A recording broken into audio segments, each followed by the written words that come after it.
হ্যাঁ বাবু বল। কি হয়েছে বাবু, তোর খুব খিদে পেয়েছে বল।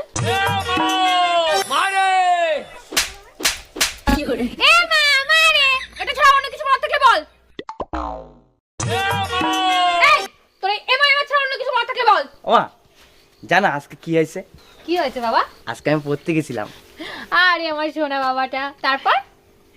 তারপর যখন পড়তে গেছি মাস্টারের বাড়ি গিয়ে দেখি কেউ উঠেনি।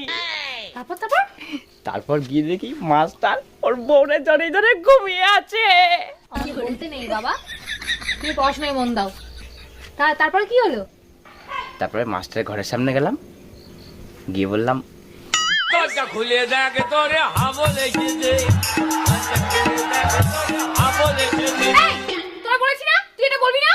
ঠিক আছে। ও শোনো না। হ্যাঁ বল। দরজা খুলে দেখে তোরে হাবল